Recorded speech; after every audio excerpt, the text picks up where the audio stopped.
Why hello there. Today is the day I'm finally talking about my Hermes build. I've been mentioning it in videos. I haven't made that many videos.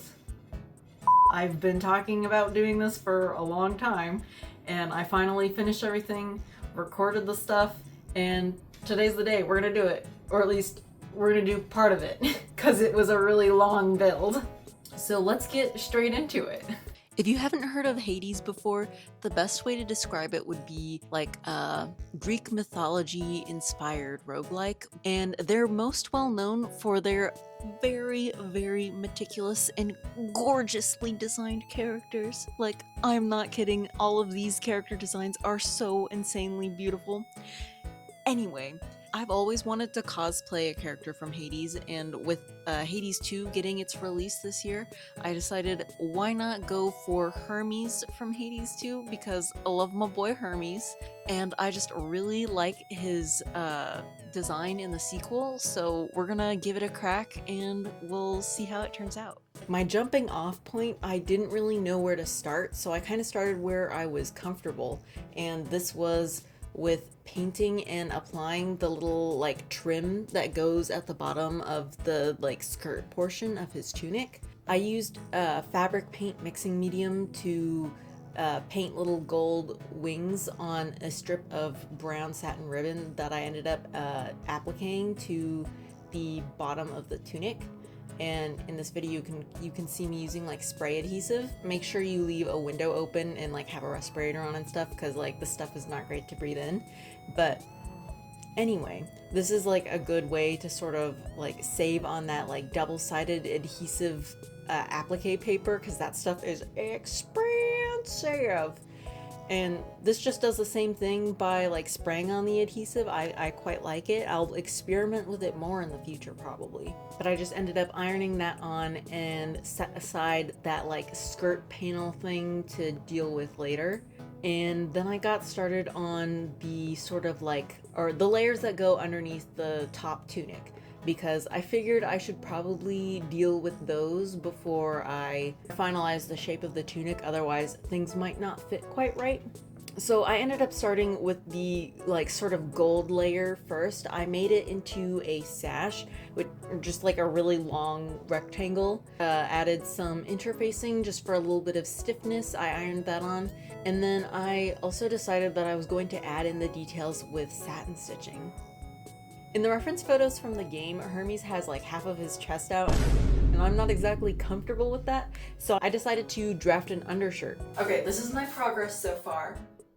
I have finished the bodysuit and the sash that goes underneath, and now I need to start working on the like outer part, putting all the trims on, doing the skirt portion, the belt, and then I'll get to the scarf and the wings and all that jazz. But here's what we have so far. Feeling pretty good. Yeah. Okay, so what I have here is a lot of bias tape that I have to make. Some of it thicker, some of it thinner. This isn't really going to be the problem. It's just going to be a little tedious and take a long time and patience. The real issue is going to be this extra wide piece that I cut on the bias. Hermes has this sort of like pleated drape design at the bottom of his skirt, and I sort of made like a paper mock-up right here. It's essentially a giant fancy piece of bias tape with a lot of folds on the inside. And what I'm hoping to do is to iron and fold this into this shape and then stitch down at each of the corners of the fold, so that I'll have sort of like this piece right here, but you'll still be able to like kind of have some sort of, I don't know, action there. And then I'll just sew it like a regular piece of bias tape, just extra large. I was originally just gonna like raw dog this, go in, no markings, no whatever, and I quickly found out that was a mistake. So here I am marking out my fold lines after having unfolded my little example piece that I made. And then I just sort of folded and pressed everything really, really well. It took a long time, but it looks really nice. As far as attaching these pieces went, I didn't want there to be any like visible stitch marks on the outside layer, so what I ended up doing is machine stitching along one side of it, and then I ended up doing an invisible or ladder stitch to secure the other side of the bias tape / trim, etc., etc. I also did the same thing for the tunic part where I had done like all of the satin stitching and everything. But I didn't secure the backside yet because I did want to do some beading and other things. And yeah. I have gone ahead and completed all of the beading for Hermes, both on his tunic part, and then also I've gone ahead and done most of the beading on the skirt. I still have to bead parts of the belt, but I haven't even made the belt yet, so I'm not even going to worry about that right now.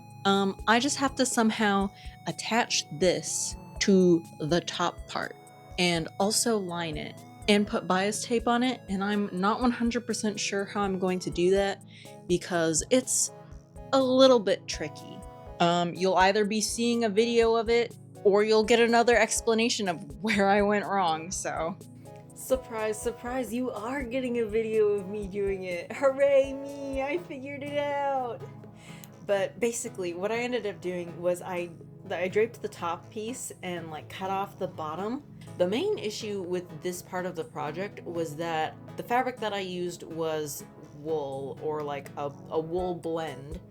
And that means the fabric is quite thick. So I didn't want to sew it like right sides together because that would create a really thick seam that would be hard to deal with and hard to run through the machine.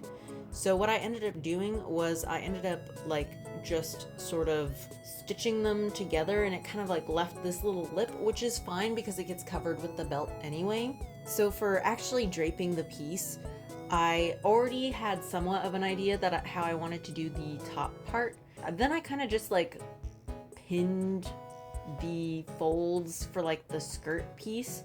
I didn't do necessarily pleats. I kind of just like went with the flow because, believe it or not, I had like draped this and redraped this like 3 times prior to this, and so kind of just started where I wanted the sort of like zipper to go, and then kind of just did some folds, kind of went with the flow. I don't know exactly how to explain it because I didn't really have a method going in. I just did what looked good to me. The thing with draping is that you can just unpin it and then repin it and try as many times as you like, which is why I ended up redraping it like 3 times. In order to hide all of the like threads from the beading and the applique work, I ended up flatlining this piece after I had finished doing all of like the embellishments and stuff.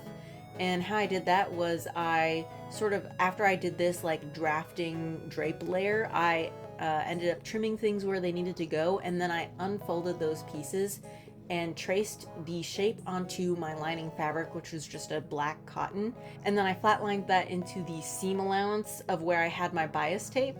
And after I had finished doing all of the draping and redraping and lining, then I could finally finish my bias tape, doing a ladder stitch on the back, which like always looks so nice. And here I did sort of like a try on. Ignore the fact that I'm using a belt from a different project. I just needed something kind of similar to what I was going for to like get the silhouette right, you know? And then here you can kind of see the construction a little bit better. I just like sewed right on top of everything. And later on I do go back and cover the raw edges with bias tape, but this ended up working out pretty well for me. And at this point the tunic was pretty much almost done, so I went ahead and moved on to the belt. I just did that by using the same kind of fabrics that I would be using throughout the costume, and like the scarf and like the skirt and everything else. And I just sort of made a long rectangle, and I put interfacing on both sides just to like give it some more structure.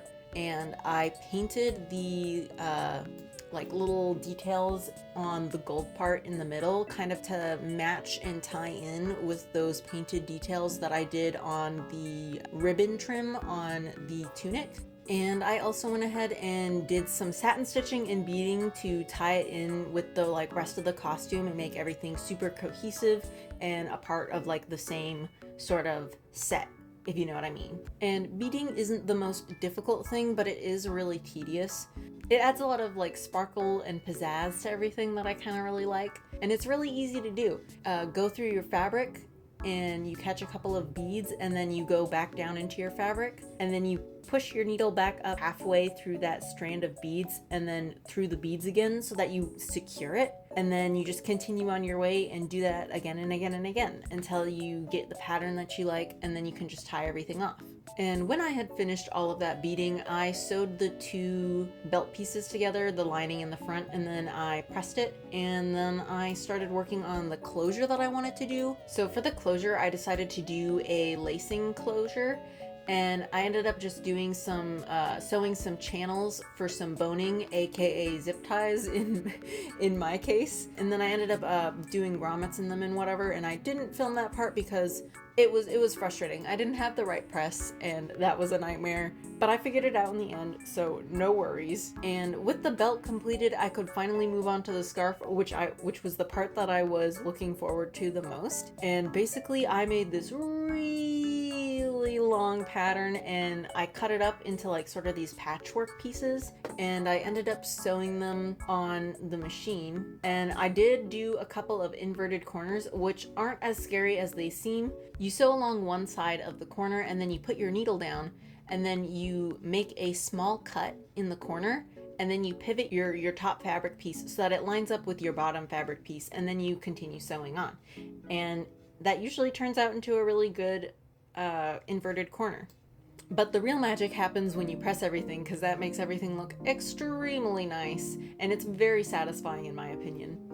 I also added interfacing into the scarf just because I wanted it to be stiffer than the base fabric so that I could apply my applique and do my beading work that I wanted to do, all with it being like very nice and very flat. After that, I ended up moving on to the little applique pieces that I wanted to do. How I did that was I got this double-sided iron-on adhesive paper stuff, and I ironed on one side to the fabric that I wanted to applique on, and I just did that in all of the colors that I wanted to make the accent pieces in. And then I drew out these like little strips, and after I finished drawing these out, I just cut them out and I arranged them on the scarf, sort of overlapping the patchwork pieces to give sort of like this blended effect. And once you have them like all laid out, you just peel off the paper on the back and then you iron them down, and voila, they are fused to the fabric. And then I also went ahead and like satin stitched around all of these shapes just to further secure the edges and prevent any fraying, and it just gave it a really nice, clean, crisp look. And I also did like some sort of like thread mixing, sort of like using different colors in different areas to like add more color mixture and like make it blend a little bit more, if you know what I mean, if you catch my drift, you know. I also decided to take a little break from doing all of that satin stitching by making these little tassels that would kind of go at the ends of the scarf. And basically how I did that was I got a piece of jewelry wire and I put a bead on one end, and then I twisted it to secure it to prevent it from falling off. And then I just threaded my beads on in the pattern that I desired, starting with a red bicone bead that I really thought looked like the casts from the first game. And then I just layered up the beads in like a sort of gradient that I liked, and then you kind of finish off the top by just curling it around a pair of jewelry tweezers. I don't know what they're called, but yeah, I made those little tassels, and then they ended up going on the ends of the scarf. And with most of the major parts completed, I did decide to take this out for a little spin at like a local, like at a little mini con, and this is where I forgot to film, so please humbly accept this recreation with the photos that I took.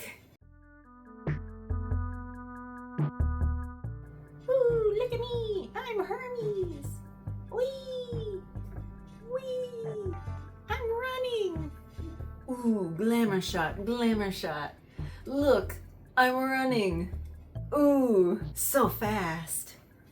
if you made it to the end, thank you so much for watching. And next video I will be tackling all of the other parts, like the staff, the wig, all of the EVA foam stuff, and all of the challenges that come with that, because EVA foam is not one of my greatest skills, but it's something I'm definitely working on. And with that, I will see you guys next time.